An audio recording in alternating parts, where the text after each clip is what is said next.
Hello and welcome to another episode of my Working with Todoist series. And this week I am dealing with a viewer's request.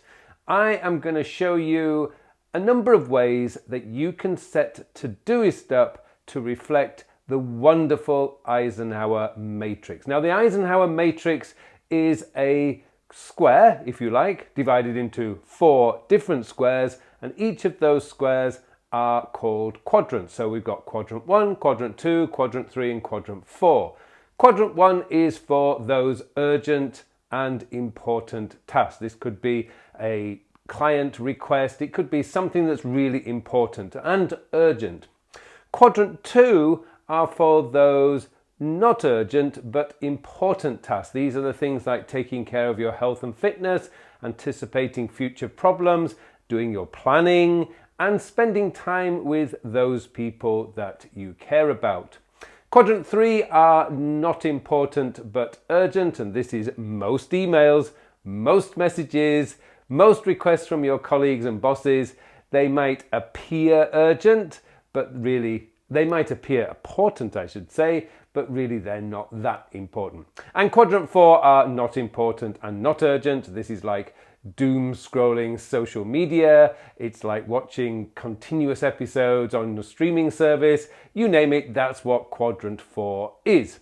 Now, the way that it sets up is you use this in order to make sure you live a more balanced life. You want to be spending more time in quadrant 1 and quadrant 2 and so on and so forth. But I'm going to show you how this is done in Todoist. There's a number of ways that you can do it, and I want to show you how to do this in Todoist.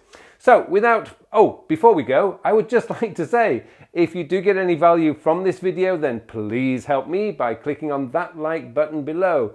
And if you haven't subscribed to my channel yet, and you want to get all the latest tips, tricks and news on using Todoist, then please subscribe to my channel. Okay, let's go into Todoist now, and I'll show you a number of ways to set up the Eisenhower Matrix in Todoist. Okay, so if you're going to use the Eisenhower Matrix, my advice would be go all in. Now, there's a couple of ways of doing this. Now, I've set my demo account up to explain both of them, and you can choose. Now, personally, because I'm more of a purist and I like to keep things simple, so I'm either using one system or I'm not using a system at all. That's the way my brain works. If I were to use the Eisenhower Matrix, I would set up 4 projects. This is the first way I would do it. Each one would have its own project. So I'm just going to edit this project because I really want to be able to, I should put in the number. It really doesn't matter about putting in the number, but the reason why I put the number in is because what I want to do is I want to make sure that I see my priorities. So P1, P2, P3, P4. There's another one, by the way.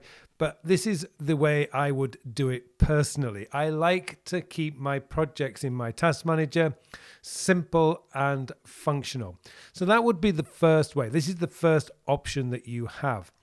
Another option would be to use labels. And what I've done here is I've already pre-created those for you. So you can see I've got Q1 representing quadrant 1, Q2, Q3, and Q4. So these are a number of ways of doing it. I'm going to show you how this would show up if I were to use either way. And by the way, the other alternative is to use the flags, because with flags you've got P1, P2, P3, and P4. So it actually works quite well. Let's go into my inbox. So I've set up 5 fictional tasks. And this is where the benefit of having a really simple system comes into place. Now, as you probably know, if you followed my channel for a while, I use something called the time sector system. But if we're going to use the Eisenhower Matrix, this is basically how I would look at it. So let's see here. We've got schedule exercise for next week. That's really quite simple because that's a quadrant 2. Exercise, health and fitness would always be quadrant 2. So I'm just going to drag it into quadrant 2. Call Mathis and arrange meeting to discuss next month's trip to Italy. That's urgent but not important. reply to Jeff's email about his presentation. And as I mentioned before, pretty much most emails are going to be quadrant 3, urgent and not important. Set up appointment with Sienna and inform Claire when done so. That one might be important and urgent because Sienna could be a very important client. And watch Leeds Rhinos versus Wigan game from last Thursday. That's going to be not urgent, not important, although my instinct is telling me this is important and urgent. But let's get realistic about this. Watching a rugby game is not important and not urgent. And that's it. I have now basically done my processing. And now I process 5 tasks very, very quickly. So I now just go into my urgent and important project. This one would be dated. Okay, the way I would look at this is anything in quadrant 1 needs to be scheduled within the next 48 hours. So I would just quickly add a date and say tomorrow. Urgent, important and not urgent, that would also, again, within the next 48 hours. Although I should point out something like this would have to, for me, would be a recurring task. So I do this every Sunday. So that would be set up as a recurring task. This is where my recurring tasks come from, because your important but not urgent are your, if you like, your areas of focus tasks. These are important tasks that often get pushed to one side whilst when we get caught up in the daily business. So I'm going to schedule my exercise for next week. It could be set up date night with my wife. And I would do that, say, every Monday. So all these in quadrant 2, I would set up as recurring tasks because these are going to be important tasks. Important, but not urgent. So you want these to be filtering through. Now, by the way, if you were going to be using the flag system, then what you would be doing is just adding your flag. So this is going to be a P2. So I'm going to add priority 2 so that when they come up on my day list, and we'll show you that in a moment, I'm going to see everything organized by priority. So this is one of the great ways of using the Eisenhower Matrix. This is going to be red flag. So if you're going to be using the flag, this would be a priority 1, so it would be red flag. Urgent but not important would be a yellow flag. So again, what we can do, and for those of you who are kind of new, if you go command click and click, you now multi-select tasks.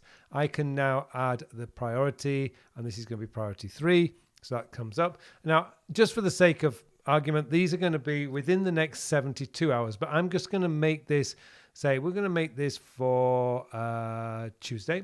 I'm going to make this for Tuesday as well. What I want to do is show you, let's just get these so that these are also for Tuesday. Because what I want to do is show you how this will show up in a day list. And these are just going to come up as they're due. Urgent and not important, I would not date because they're not urgent, they're not important. This is the kind of thing you would look at the end of the day and think, is there anything I can do from this list? And so that's how I would use the projects. Now, I want to show you what this would look like in a daily list. So we set up my tasks here. So there are quite a few tasks I just realized that from my legacy. So let's just shift click on these. Oh, you can't do that from there. But what I wanted to see is like you've got the P2 coming up tomorrow. And my scheduled appointment with Sienna for Tuesday. So let's just go and make that one for Tuesday as well. So you can just see a clear date. And so what you're going to see is when you Tuesday, you're going to see your quadrant 1 here, set up appointment with Sienna. That is urgent and important. I've got my setup date night with my wife, second from the top, because that is a quadrant 2. And then my quadrant 3s, my urgent but not important, are down there.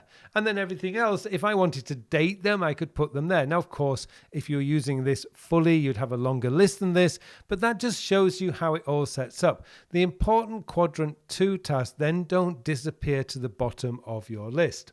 Now, as I say, the other way to do this is to use your labels. So again, if you're going to use a label, that's really quite simple to do.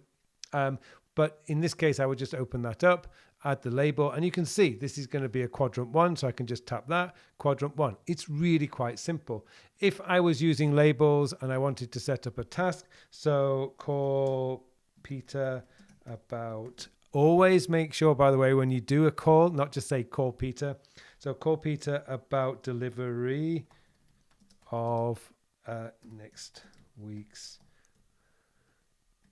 products. And then I'm just going to say this is sorry, it won't be a quadrant 2, it would be a quadrant 3. So quadrant 3, and I've just added the P3. And if I type the hashtag, I can just quickly say quadrant 3, and there you go, it's done. And that's all set up. So it's disappeared into quadrant 3, which will be here, call Peter about deliver his product. I haven't added a date. I'm going to do that again. I'm going to do that on Tuesday. So I'll just put that there and it's done. So all my quadrant 3 tasks are all scheduled for Tuesday. Mondays would be like probably I would set up for these important and urgent, try and get those done when I'm doing the weekly planning. So there you go. This is how you can use the important and urgent. Now, this really is up to you. I mean, I don't like managing projects from a task manager because by the very nature, it's called a task manager, not a project manager. Project managers usually involve multiple levels of people and departments and different sections, which task managers are generally not very good at doing. Task managers are great at managing your tasks. So the only thing you really need to be thinking about is, well, whether something is important and really when it needs to be done. This is why I actually use the time sector system. So there you go. There's a number of ways that you can actually adopt the Eisenhower Matrix into Todoist. I think it's a great way of managing your tasks. It's very similar to the time sector system, but rather than working on time, you're working on priority, making sure that each day, this project is cleared every day. This one is just going to come up when they're due. So it will come up in your today list. So it's all there. Like I've got today, schedule exercise for next week. And these ones will come up, on a Tuesday. So when you're doing the daily planning, all you're really doing is you're just checking these and maybe you're going to change the date to bring it forward. But if you're doing a weekly plan, hopefully you'll get most of these tasks already dated for the week. So there you go. Thank you very much for watching this episode. I hope you found it useful. I know this setup is not for everyone, but if you're looking for a more focused way of making sure that you're prioritizing in the right way, then perhaps this system might work for you. Well, thank you very much for watching, and it just remains for me now to wish you all a very, very productive week. Hello, thank you very much for watching my videos. Now I have something exciting to tell you about. Recently I have developed a brand new time management system.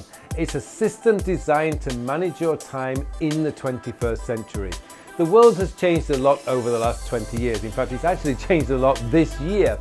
And what we need now is a system, a time management system that is very easy to use, easy to maintain, so that you can spend more of your time doing the work. And that's what the time sector system is all about. It's going to change your whole belief system about the way a time management system should work, because this focuses on when you are going to do the task. And let's be honest, it doesn't matter how motivated, inspired, or how urgent something is. If you don't have time to do it, it is never going to get done. And that's what this system is built around, getting your work done, so you can spend more of your time doing the things that you want to do.